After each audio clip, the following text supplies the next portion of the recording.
और पहाड़ी क्षेत्र जहाँ से पानी बहता हुआ आता है, मिट्टी को कितने वो तो पहाड़ को इतना बुलंद कर देता है ना, दूर तक होते हैं, तो मिट्टी के ऊपर जाती है, ठीक है? तो ये वही करता है, ज्यादा समय ऊंचाई से भी नदी मतलब प्रभावित करता है, ऐसी सी बात है। तो कौन सा चीज आपकी गलती है? किसे पता है कि मृदा को कौन सी प्रभावित करती है? क्या जलवायु प्रभावित करती है? ऊंचाई करती है, वर्षा करती है, हाँ, तापमान करता है, हाँ, और भी मसाइल जाएगी। क्या आप भी करते हो मतलब कुछ सवाल पूछेगा और जवाब हमें दे दीजिएगा, क्योंकि जितना अनुष्ठान करते हैं उतना कोई नहीं करता, चाहे वो हवा ले लो, चाहे पानी ले लो, चाहे मिट्टी ले लो, सबसे ज्यादा पोल्यूशन हम ही करते हैं, ठीक है? तो मृदा चट्टानों के विघटन, अपक्षय और जीवाश्म के सड़ने गलने से बनती है। चट्टानें कुछ मूल चट्टानें होती है, जैसे आप देखेंगे कि कहीं पे आदमी चट्टानें हैं तो वहाँ पे गुलामी की मिलेगी, बेसाल्ट चट्टानें हैं तो वहाँ पे कालीन की मिलेगी। तो ये चट्टान उसकी मूल चट्टान कैसी है उस पर भी मृदा डिपेंड करती है, क्योंकि उस चट्टान को ही टूट फूट करके, अपक्षय होकर के, अपक्षय होकर के, विघटित होकर के मिट्टी बनी है। तो वहाँ की चट्टान कैसी है? जैसे कहते हैं ना कि अफ्रीका के मामला तो विघटित हुआ, इंडिया तो नहीं है, यूरोपियन जैसा पैदा होगा ना, तो जो उसका मूल है उसी टाइप की मिट्टी वहाँ पे आपको मिलेगी, मूल चट्टान की टाइप, ठीक है? बहुत विघटन बनने वाले थे उतना अच्छे से शायद ब्रह्मांड में कहीं मतलब आपको नहीं मिलेगा, क्योंकि इतनी विषय वाले की बचा अंत में जाकर भूल जाता है, किसी को मिलती है कि वो लाल मिट्टी, दोमट मिट्टी, भूरी मिट्टी, भूरी है ना, धोई मिट्टी, मिट्टी, भूरी में फर्क है नहीं आता समझ में। अंत में क्या होता है, जो नाम को कुमार है ना, नहीं होता ना, अब तो करने की जरूरत नहीं पड़ेगी। सोइल कंपोजिशन आप देखो, ये तो पहले देखते हैं, ये मृदा एक मोटी परत मान लेते हैं, मृदा की जो कि मान लेते हैं 50 सेंटीमीटर मान लेते हैं। अब इसको हम 4 भाग में डिवाइड करते हैं। ये मानना कि हम जैसे जैसे मिट्टी के ऊपर से नीचे की तरफ घुसेंगे, आप देखोगे आपके घर में नीचे बातें कुछ बताने के बाद तो खोलते हैं तो आप वहाँ पे अलग अलग लेयर देखते हैं मिट्टी के ना, बहुत ऊपरी तौर पे मतलब एक ग्रुप मिट्टी है, नीचे मिट्टी, बहुत बारीक मिट्टी, बहुत बारीक मिट्टी, तो वो ऐसे नीचे जाएंगे, मोटी मिट्टी, फिर जाएंगे मोटी, और अंदर जाएंगे तो आपको अंदर टाइप मिलेगा, फिर नीचे जाएंगे तो मतलब टाइप मिलेगा। तो वही है वो हमने बात की यहाँ पे, इसको 4 भागों में 4 सिस्टम में डिवाइड किया, ए बी सी डी करते हैं, A B C D, layer A B C D, ठीक है? तो सबसे ऊपर लेयर उसमें दोस्तों जो मिट्टी है उसके किस्म बहुत बारीक होंगे, तो सबसे बारीक होंगे, इसका मतलब जैसे अंदर जाएंगे मिट्टी के मोटी मिट्टी बिल्कुल बेसिक डिवाइड कर दिया। तो सबसे ऊपर है उसी को मृदा बोलते हैं, सबसे वाली को, फिर भी जैसे नीचे है तो थोड़ा सा मोटा उसे, तो वो मृदा बोलते हैं, मृदा ऊपर कप्तान कप्तान कप्तान तो प्रधानमंत्री प्रधानमंत्री, तो मतलब उस मृदा की जैसे थोड़ी सी कमजोर है तो उसको मृदा बोल दिया, तो संस्था में मृदा जाती है। फिर संस्था सी जो है वो अपक्षय से मतलब वो चट्टान है जिससे मूल तत्व बनकर मृदा बनी है, तो अपक्षय को ये अपक्षय के बाद जो बनती है तो अपक्षय मृदा है, और चौथे नंबर पे सबसे नीचे है वो मूल चट्टान है, जो भी उसी स्थिति में उसका अपक्षय मृदा है, तो मूल चट्टान है सबसे मोटेगा, फिर इसका अपक्षय मृदा, अपक्षय मृदा, फिर वो छोटे नंबर पे मृदा, और फिर बिल्कुल मृदा बन गई, तो ये मृदा सबसे ऊपर पाई जाती है, ठीक है? अब इसके बाद देखिएगा, ठीक है? अब देखो इस सबसे ऊपरी लेयर में जो लेयर है या ए कहते हैं, क्या कहते हैं, ये मृदा है, इस मृदा में सबसे ऊपरी परत में ही पौधों की जड़ी होती है, इसी में सबसे मृदा नहीं है, और इसी में होता है हुमस। हुमस क्या होता है ये भी बड़ा जरूरी दोस्तों, और हुमस होता है सबसे ऊपरी परत में पाया जाता है। हुमस कुछ नहीं है, जो पृथ्वी पर जीव जंतु है और पेड़ पौधे हैं उनके सड़ने गलने से जो बनता है वही कहलाता है हुमस। और जहाँ जितना ज्यादा हुमस होगा इस मिट्टी में वो मिट्टी उतनी ही ज्यादा उपजाऊ होगी, उतनी ही ज्यादा काली होगी, गहरी होगी, इसलिए काली मिट्टी बहुत उपजाऊ होती है ना। तो जो हुमस है वो उत्पादकता को बढ़ाता है। तो इसलिए आप देखो दोस्तों, हमारा पश्चिमी राजस्थान है, ये देखिए राजस्थान है, ये राजस्थान है, यहाँ पे वनस्पति नहीं है, पेड़ पौधे नहीं है, तो सड़ेगा मिलेगा क्या? हुमस का निर्माण नहीं होगा, इसलिए ये धरती से नहीं होगा, मिलेगा। तो इधर क्या दोस्तों हुमस की कमी है, तो खेती कम होती है। इधर हमारे यहाँ पे हुमस पाया जाता है, तो हम तो लेंगे खेती में, और इधर वाले लेंगे व्यापारी। ये बताना तो ये जो रावी है ये बहुत तरीके से डिवाइड करती है, ये सिर्फ जल निवास में नहीं है, ये पेट भरा हुआ में है, ये अपना पेट कैसे पालेंगे और ये अपना पेट कैसे पालेंगे, ये खेती बाड़ी पशुपालन पे ज्यादा निर्भर है, ये व्यापारी बनेंगे भाई साहब, ये तेलंगाना निकल गया, आंध्र प्रदेश निकल गया, गुजरात निकल गया, गुजरात के बाद मतलब फर्क है ना, राजस्थान में जाएंगे आपको, और ये राजस्थान से भी बाहर की तरफ निकल जाते हैं, राजस्थान में जाते हैं, निकलेंगे ना पूरा दिन निकल जाएंगे, गुजरात में कर देते हैं, क्या खेती को चाहिए, गुजरात में हुमस नहीं है ना, लेकिन हुमस कैसे बनता है, जीव जंतु पेड़ पौधों की वनस्पति के सड़ने से, और वो यहाँ पे बारिश होती नहीं है तो मृदा उपजाऊ नहीं, हालांकि ऊपर मृदा नहीं आती तो इससे काट डाल करके वन सेंटीमीटर में आ गई, ठीक है? तो ये निकल जाते हैं व्यापार करने, तो दोस्तों हमारी भूगोल ना बहुत कुछ हमें सिखाती है, तो ये बात है। इस प्रकार से मृदा विज्ञान को अध्ययन को दोस्तों पेड़ोलॉजी कहा जाता है, ठीक है? अब आपको समझ आ गया 4 लेयर डिवाइड किया, सबसे ऊपरी जो मृदा की सॉरी पौधे की जड़ होती है वो सबसे ऊपरी लेयर होती है, ठीक है? ऊपरी लेयर होती है उसमें हुमस निर्माण होता है। अब दोस्तों बात आती है सोइल कंपोजिशन, मतलब सोइल में कौन-कौन से क्वेश्चन मान ले सोइल को, तो उसमें किसका कितना भाग है, अभी पूछ लेते हैं कई बार कि सोइल में एयर कितना है, नइट्रोजन कितना है, हवा कितना है, खनिज कितना है और कार्बनिक पदार्थ कितना है। तो सीधी सी बात है, तुम अपने भाई साहब, तुम अपने बेटे साथियों, तुम्हारे लिए जितना खाना और सॉरी तुम्हारे लिए जितना हवा और पानी जरूरी है, जीने के लिए जरूरी होता है हवा पानी, हवा जीने के लिए क्या जरूरी होता है, हवा पानी और खाना। हमें क्या जरूरी, हवा पानी एक तरफ, खाना एक तरफ, है ना? हवा पानी से जिंदा रहने के लिए ज्यादा नहीं, खाना तो जरूरी होता है दोस्तों, तो हवा पानी एक तरफ, खाना एक तरफ, तो जितना आपके शरीर को जितना हवा पानी की जरूरत है उतनी खाने की जरूरत है नहीं, मृदा को भी चाहिए दोस्तों, ठीक है? तो जैसे 25% एयर है हमारे 25% भाग है, तो ये दोनों मिला के 25, तो हवा 25 पानी 25, तो जितनी जरूरत हवा पानी की है उतनी ही जरूरत खाने की है, खनिज मिनरल्स है, तो उतना जरूरत खनिज है 45 5 होगी, तो ये मिला के 50 है, ये हवा पानी मिला के 50 है, और तो 5 मिला के 45 5 50 हो गए, और 25 है। तो आपके शरीर को जितना हवा पानी की जरूरत है उतना ही खाने की जरूरत है, बिना खाने के काम चलेगा, दोनों का भाग है 50%, ये पूछा जाता है कंपोजिशन में बात, ठीक है? तो कार्बन का 5%, मिनरल्स का 5% हो गए, और हवा पानी बराबर 25 जितना हवा पानी की जरूरत है उतनी खनिज की जरूरत है, बात आपको याद रखनी है, ठीक है? आगे चलते हैं हम। अब देखिएगा आपके घर में आ जाते हैं चोर, क्या चुराएंगे? तुम इसे पूछता है ना, लेकिन बनाते हैं जैसे हम नहीं दिखा सब कुछ, तुम्हारे घर में आके चोर सोना चांदी गहने सब कुछ खा लेंगे, ले लेंगे ना, लेकिन मिट्टी को नहीं छेड़ेगा, मिट्टी को क्या करेगा, मिट्टी कितनी लेगा, होते जाओ मिट्टी है ना, तो मिट्टी को तो नहीं ले जाएगा। तो भाई साहब मृदा निर्माण की प्रक्रिया जो है उसको पेडोलॉजी कहते हैं, पेडोलॉजी कहते हैं, निर्माण की प्रक्रिया को पेडोलॉजी कहते हैं, आपको पता है, लेकिन जो नहीं पता वो ये है कि मृदा विज्ञान का जनक कौन है, विश्व लेवल पे भारत लेवल पे जैसे क्रांति के जनक पूछे जाते हैं, तो मृदा क्रांति के जनक पूछे जाते हैं, तो सीधी सी बात है वी डाकुची वी व्लादिमीर टाइप का नाम व्लादिमीर डाकुची, तो ये रशियन का नाम व्लादिमीर पुतिन है ना, अब कहना है भारत ऐसे आंसर तुमने हमसे लिया, देखो कितनी कमाई है, स्पॉन्सर ले लो, बताओ ये क्या काम है भाई, फायदा पाकिस्तान के जिम्मे नहीं, रशिया अमेरिका ये लोग चाहते हैं थोड़ा सा इधर फिर कॉर्पोरेट हमारा क्या करेंगे, जैसे फायदा अमेरिका हमारा फायदा तो क्यों लेते हैं ना, वो हम लेते हैं, मैं जैसे कह रहा था टेलीग्राम में बताया था कि एक सभ्य राष्ट्र देख सभी चाहता, ये देखो अपनी तरफ से सोचो हिंदुस्तान कितना बड़ा था कि हमारे उसको लेके जाए, उसकी इकोनॉमी कितनी बढ़ जाएगी, उसको बाकी नहीं पाएगा। वी डाकुची को मृदा विज्ञान का जनक माना जाता है दोस्तों, वी डाकुची को उसका जैसे क्रांति का जनक ना, तो वी डाकुची को मृदा विज्ञान का जनक माना जाता है, ये तो विश्व लेवल पे है, और भारत में मृदा विज्ञान का जनक कौन है, जेडब्ल्यू लेदर, भारत में मृदा विज्ञान का जनक। और जब हम सोचते थे हम मृदा विज्ञान के जनक नहीं थे भाई साहब, हम पेड़ को डालते थे, बारिश होती थी, बारिश मौसम चल रहा है, और जब जैसे मिट्टी गिरी होती थी हम हमारा पेड़ बचाते थे, मिट्टी का बनाते थे, ये दोस्तों मिट्टी का जनक भाई साहब, मिट्टी का जनक लेदर क्या बोल रहा है, तो भारत में दोस्तों कौन है, जेडब्ल्यू लेदर, भारत में मृदा विज्ञान का जनक कौन है, लेदर भाई साहब, याद रहता है वो मिट्टी का बनाते। तो देखो अब दोस्तों मृदा दिवस होता है, मृदा दिवस से 5 प्रभावित करता है, ऑप्शन में दिया जाता है, ठीक है? तो मैदान में मिट्टी की परत मोटी होती है, क्योंकि बहती नहीं है, जमती है, और पर्वतीय भागों में क्या करती है, मोटी होती है, समझ सकते हैं। जनक से ये मूल पदार्थ बिल्कुल जनक से मूल पदार्थ अफ्रीका के बच्चे वाले होते हैं, यूरोप के बोले तो इंडिया में सब किसी में जाता है, ठीक है? तो जनक से जैसे कलर में कलर नहीं आ जाएगा, कलर को मैं करता नहीं आ जाएगा, जनक से ये मूल पदार्थ, तो जनक से जो समूह पदार्थ नीचे बेसाल्ट से है, या आगे से नहीं, इस प्रकार से उसके भी क्वालिटी डिपेंड करती है। हां किस प्रकार की मूल चट्टान है, मूल चट्टान समझना, उसके नीचे किस प्रकार के लावा से ऊपर नीचे कैसे बनी है ना, उसका जो कलर होगा उसी हिसाब से होगा, उसकी पूरी स्थान मिट्टी को प्रभावित करता है, जैसे बेसाल्ट चट्टान से काली मिट्टी का निर्माण होता है जो कि ना लावा से बनती है, और आग्नेय चट्टान से लाल लाल की और जला के बनने ना दो प्रकार की तरह तुम्हारी दिखेगा, तो आग्नेय चट्टान से कैसी मिट्टी का निर्माण होता है, लाल मिट्टी का निर्माण होता है, बेसाल्ट से काली मिट्टी का निर्माण होता है, तो ना तो ये मूल चट्टान जो है उसकी जो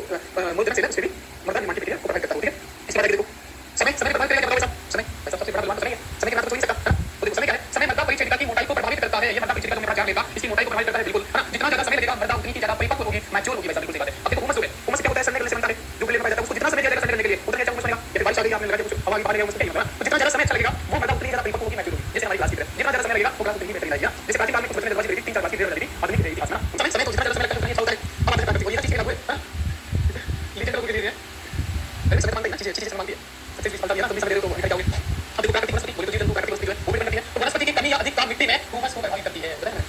वनस्पति कैसी है? जैसे हमारे अरावली के उस पार राजस्थान में वनस्पति नहीं, तो वनस्पति नहीं तो सही कुछ नहीं, कुछ नहीं तो कुछ नहीं तो वनस्पति की मात्रा भी ह्यूमस को प्रभावित करती है, मृदा की निर्माण की क्षमता प्रभावित करती है। अब ह्यूमस क्या होता है ये पूछ लिया जाए, जैसे कि तो ह्यूमस एक काला कार्बनिक पदार्थ है, जो काला कार्बनिक पदार्थ है, कार्बनिक पदार्थ मतलब काला सड़ने गलने से, इसी तरह वनस्पति को काला हो गया। तो काला कार्बनिक पदार्थ है जो पौधे व पशुओं के अपघटन से बनता है, ये पोषक तत्वों से भरपूर होता है तथा मिट्टी में नमी बनाए रखते हुए उत्पादकता को बढ़ाता है। ये मृदा की सबसे ऊपरी परत में पाया जाता है। इसका सबसे बड़ी एग्जांपल बताऊं, ऊपर का बढ़ाता है। आपके घर में खेत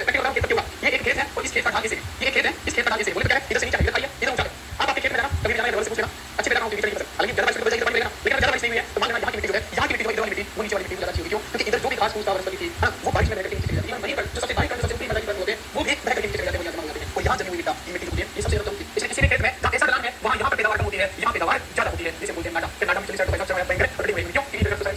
तो वही होता है, ह्यूमस की मात्रा ज्यादा होती है, वही दिखाई देती है। टट्टी लगाना यहाँ कोई आप लाल लिखिए, क्या बात होती है, जैसे कि बताऊं यहाँ लाल लिखिए, हमारी लिखिए, ये नाम हो जाएगा, ठीक है? अब दोस्तों बहुत बड़ा कहता है जलवायु मृदा निर्माण को प्रभावित करती है। जलवायु को तापमान और वर्षा, ये दोनों की क्या करते हैं, वर्षा को मृदा को प्रभावित करते हैं। अब इसके बाद आता है जीवाणु, पेड़ पौधों के अवशेषों तथा जीव जंतुओं के अवशेषों का अपघटन करते हैं। जीवाणु करते हैं, पेड़ पौधों को कीड़ों को मर जाते हैं, तो मर जाएगा, अपघटन होगा और मिट्टी अंदर हो जाए और वर्षा को बढ़ाएगा, ताकि अंदर रोडेगा, उस मिट्टी अंदर तो दो हो गया। तो जीवाणु, पेड़ पौधों के अवशेषों तथा जीव जंतुओं के अवशेषों का अपघटन करते हैं, जिससे ह्यूमस का निर्माण होता है। ह्यूमस मृदा को उपजाऊ बनाता है तथा ह्यूमस के कारण मृदा का रंग गहरा काला हो जाता है, या तो गहरा हो जाता है या काला हो जाता है, पूछा जाता है या नहीं होता है, आगे हम इसे याद करेंगे, ठीक है? तो ह्यूमस के कारण मृदा का रंग गहरा काला हो जाता है। इसका मतलब गहरा काला रंग की मिट्टी कहाँ पाई जाएगी? जहाँ पे वनस्पति होगी, जहाँ पे वनस्पति होगी, बेसार चट्टान होगी और वहाँ पे मतलब जीव जंतु पेड़ पौधे बारिश बहुत अधिक होगी ना, तो इससे गले से इसका अब आपको रेगिस्तान में काली मिट्टी पाई जा सकती है, क्योंकि वहाँ पे वनस्पति नहीं है। तो संजय से क्या होगा, कुछ नहीं चाहिए, तो वहाँ काली मिट्टी पाई जा सकती है। कौन सी बात है? अब कितनी सारी कौन सी होगी? अरावली के उस पार राजस्थान है, अरावली के इस पार काली मिट्टी मिलने का कोई चांस नहीं है। तो किस तरह मिलेगा? पहाड़ी इलाका होगा, हां पहाड़ी इलाके की नदी होंगी, नाली होंगी, बरसात की होगी, पानी के होगा, तो वहाँ मिट्टी सांस क्या बनेगा?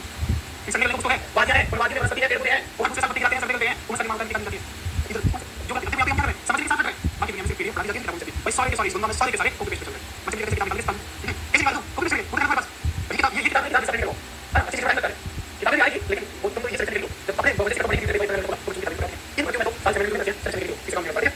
ह्यूमस मृदा को जो खाता है तो ह्यूमस के कारण मृदा का गहरा हो जाता है, बिल्कुल काला हो जाता है। अब अधिक वर्षा वाले स्थान कौन से मृदा लेकर आएगा? अधिक वर्षा तूफान आएगा, वर्षा की वर्षा के साथ तूफान आती है, तो तूफान में लोग रहते हैं, पेड़ पौधे ध्यान रखना, अधिक वर्षा होती है और लेकर मृदा पाई जाती है और ऐसा हो जाता है उष्ण आंध्र या आंध्र क्षेत्र, उष्ण क्षेत्र से मान लीजिए पड़ती है, मान लीजिए है ना, बिल्कुल आसपास की टोटा फोटा तो इस तरह से देखिए पहाड़ी इलाकों में लेकर मृदा पाई जाएगी। बहुत बेहतर रहेगी, इतने बड़ा है, इस जलवायु को मृदा को प्रभावित करेगा, बहुत बेहतर रहेगा। और ये मृदा करने के बाद दोस्तों आपके दिमाग में पिक्चर भी होगी,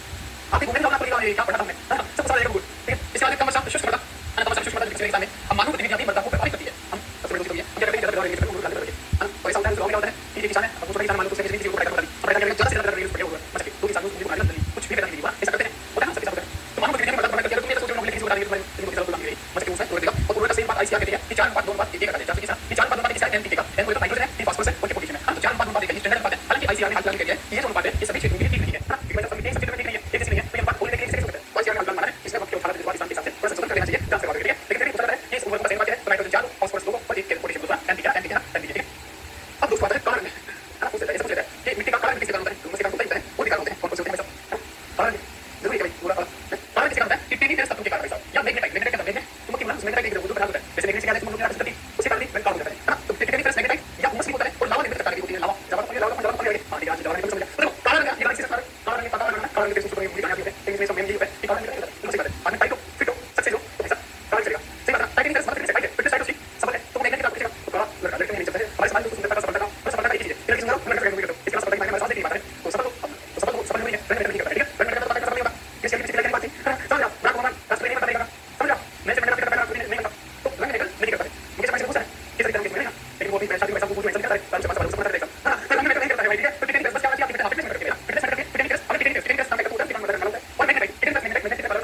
ऐसे है ना, ऐसे अम्लीय, तो अम्लीय बिल्कुल पूछा जाता है कि अम्लीय मिट्टी का पीएच मान कितना होता है, तो अगर 7 से कम पीएच मान है तो वो एसिडिक है, बोले तो अम्लीय मिट्टी है, इस मान इकट्ठे होते हैं, ये कर्णिक होते हैं ना, तो अम्लीय है क्षारीय मिट्टी है, और इधर आगे तो क्षारीय मिट्टी है जिसका पीएच 8.5 से अधिक होता है। अब बात समझ यहाँ की लोग यहाँ से बनता है, ये स्केल है सीधा कहीं नहीं करूंगा, इस बेस में अम्लीय मिट्टी है, इसका मतलब 7 से कम पीएच मान है, 3-4 मान को ज्यादा ज्यादा होगा, ऊपर ज्यादा अम्लीय मिट्टी है, समझ का अनुप जाओ बिल्कुल हो रही है, ठीक है। इसमें कितने पदार्थ होती है, अधिकतम कितने पदार्थ मिट्टी के पदार्थ होंगे, और इस चीज से आपको समझ में आएगा कि नहीं होगी, इसे बताऊंगी मतलब कितना होगा, मतलब पता चलेगा इसमें लास्ट में लेकिन उसके बाद चीज को काम मिल जाएगा। अब अपन से अगर आप इसको लेकर बढ़ाओ तो भी आपका है कोई और बोले तो एल्युमिनियम है, लोहा है, सिलिकॉन है, मैग्नीज है, इनकी अधिकता होती है, इसकी एल्युमिनियम की एल्युमिनियम को कहते हैं, इसका सिंगल का एल होता है, सिलिकॉन ऐसा होता है, इस प्रकार से जब तक ये सिलिकॉन पाई जाती है वर्षा फिल्टरिंग के कारण थोड़ा सा मतलब वर्षा ज्यादा होती है ना, वो जो अपने इसके अंदर पोषक तत्व होते हैं ना, मैग्नीशियम जैसे उनको बारिश में अपने साथ शामिल करके संतुलित जाती है, तो जहां ज्यादा बारिश अधिक होगी वहां अम्लीय मात्रा पाई जाती है, ठीक है। नाइट्रोजन उर्वरकों का अधिक प्रयोग कर दिया हमने तो भी अम्लीय क्या बढ़ जाती है, नाइट्रोजन सबसे ज्यादा नाइट्रोजन उर्वरक उपयोग होता है ना, जैसे ज्यादा पैदावार लेनी है नाइट्रोजन का टेस्ट करेंगे ना, तो वो होता है, तो तब क्या हो जाएगा अम्लीय हो जाती है ना, तो मतलब ये चक्कर हम करो पैदावार करने जब नौकरी करने में क्या उर्वरक चक्कर जल्दी नौकरी करने में जल्दी नौकरी करने में उर्वरक चक्कर ये चक्कर हां फिर कोई चीज को हम अब ये कितना करके बनाएंगे, अब हम इसको मैसेज करके देंगे यार 15 लाख देंगे पेपर हम नहीं मुझे मैसेज करते हैं सभी को बात हमारे भाई दादा हमारे मैसेज करके करना है, कल किसी का डाटा मुझे बताएगा हम पेपर नहीं देते भाई, पेपर का ये तो कर देते हैं है ना, कुछ मैसेज होते हैं कि अपने फायदे के लिए अपनी गुणवत्ता बढ़ाने के लिए नाइट्रोजन डाल देते हैं, डाल देते हैं और सबके सब क्या बनाते हैं, ऐसे बनाते हैं ऑल ऐसा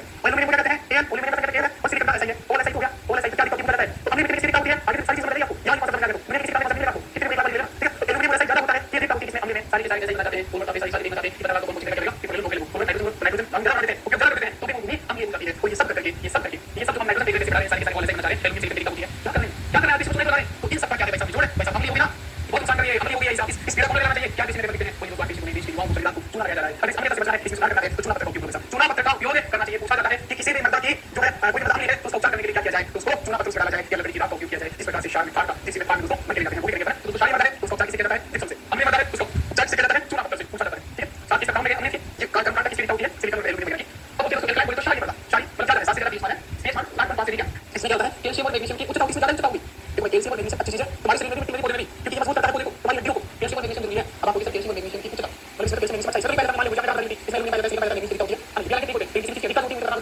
ओके जिन कोई तो किसी भी चीज का और करना खाओ खाना लिमिट खाओ कर और कुछ कुछ जाए तो बड़ी तो लिमिट या तो लिमिट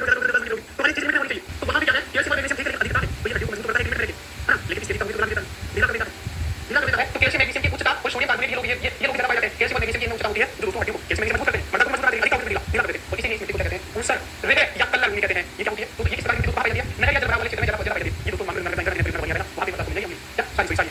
क्योंकि वहां क्या हुआ दोस्तों ये कैल्शियम मैग्नीशियम ज्यादा हो गया उससे ऊपर ऊपर आ गया लोग होने होगा और आप उससे पेड़ रखोगे तो जहां पेड़ रख रहे हो वहां से 3 सेंटीमीटर आगे तक की मिट्टी लेगी, इसलिए हम ये मतलब ऊपर से आगे पूरा बना गया है निकल के कैपिलरी से समझ इस मिट्टी से हमने देखिए देखो अगर आप अंदर मंगल वाली वो बताएंगे इस वाक्य में सीखेगा अगर आपने मिट्टी पे कहीं पे पेड़ रखा तो वो पेड़ की जगह से 3 इंच आगे तक की मिट्टी मिलेगी आपको 1 मीटर क्लियर बन गई ऊपर से ये बता दिया समझ जाओगे ठीक है। तो जल वाले क्षेत्र में ज्यादा पाई जाती है, अब इसका उपाय क्या है भाई साहब, तो ये क्या है गवार रेचा की फसल बोई जाए तो या फिर जिप्सम या रोक फोस्फेट ये किया जाए जिप्सम का प्रयोग किया जाए जो नीचे मिट्टी से होता है, तो भाई साहब फार जी देखो सबसे बात है अम्लीय के हमने किसी को मिलाना था क्या किसी को मिलाना है हमने का उपाय चुना चुना पत्थर चुना चुना पाउडर चुना किसी को लगा के ठीक है। अब दोस्तों ये क्या हो गया क्षारीय हो गया क्षार ये क्षार बोले तो थार को क्या बोलते हैं, थार को जीव बोलते हैं, बस थार जीव में जिप्सम के लाना है बस थार का उपाय हो गया है ना, ये देखो भाई साहब रेगिस्तान में थार इसमें जिप्सम के लाना है क्षार जिप्सम तो क्षारीय प्रकृति है तो क्षार थार तो उसका थार जिप्सम थार जिप्सम बंद कर लो नीचे तो थार तो जिप्सम है ठीक है, तो क्षार बोले तो थार जिप्सम जिप्सम तो क्षार और जिप्सम एक साथ आएंगे थार का इक्वेशन पूछा जाता है वेरी इंपॉर्टेंट है बार पूछा जाता है या तो क्षार जिप्सम क्षारीय है तो जिप्सम करके ले आओ या फिर दूसरी बात करो ये गाड़ी है गवार की अब पूरा मान किसी के घर में है तो इस गाड़ी को हर दूसरी बत्ती किसी में बोला जाता है क्योंकि पुलिस को क्या संगाती है किसी को कुछ कटाई वो क्या होता है सभी को सब चलना है ना उसका क्या चाहते हो इसका को अच्छा समझ जाता है ये वाला सभी गाड़ी है गवार बड़ी बड़ी है ना तो तीसरा माता की गाड़ी से ले आते हैं अब बुरा बना लेकिन मैं क्या बताऊं तो गवार बड़ी बड़ी सीधा गाड़ी करवा लेंगे तो गवार नीचे की फसल दोस्तों गवार उत्पादन गवार राजस्थान में नागरिक चंद्र गवार राजस्थान का उत्पादन तो गवार राजस्थान बड़ी बड़ी फाड़ के लेते हैं जिससे चार फाड़ किस्म तो चार पॉइंट लेके कितना जाता है हमने लगाना है किस बात को क्या किसी को चुना लगाया जा सभी के सभी चाहते हैं आलसी के दिखता है एल्युमिनियम सिलिकॉन के दिखता है और हमने एक डाल दिया नाइट्रोजन डाल दिया एक डाल दिया तो नाइट्रोजन के दिखता है हमने प्रकृति की मदद हो जाती है इसका उपचार क्या है हमने चुना लगा दिया हमने चुना बता दो इसके बाद एक लाइन होगी बोले शाही होगी तो शाही का फाड़ बस फाड़ इसी जो है जिसमें डालना है मिट्टी डाल देना है शायद संभव है ऊंची हो जाएगी ये गवार की फसल होनी चाहिए ये शाही मदद का है और दोस्तों लवणी मिट्टी का पीस मान कितना होता है 7 से 8 फुट पास लवणी और शाही मिट्टी एक बात है ठीक है लवणी और शाही अगर इसका पीस मान थोड़ा कम है तो लवणी कहते हैं बहुत ज्यादा हो गया तो उसको शाही कहते हैं किसी को रेत कहते हैं कलर कहते हैं ऊंचा कहते हैं ये सारी नाम इसी के हैं और इनका उपचार किसी कहता है और इसी एरिया में जहां पे मिट्टी शाही हो जाती है नई वाले इलाके में वही क्या कैल्शियम की समस्या आ गया दलदल होने चला है भूमि का पूरा निचोड़ निकाल लिया है पूरी तरह का पिछले तो पंजाब एरिया में वो जो राजस्थान के करीब मानने वाले एरिया तो यहां पे भूमि गिर जाता है किसी एरिया से समस्या आ गया ये समस्या आ गई है ठीक है। तो आज की क्लास यही तक, कल हम फिर मिलेंगे।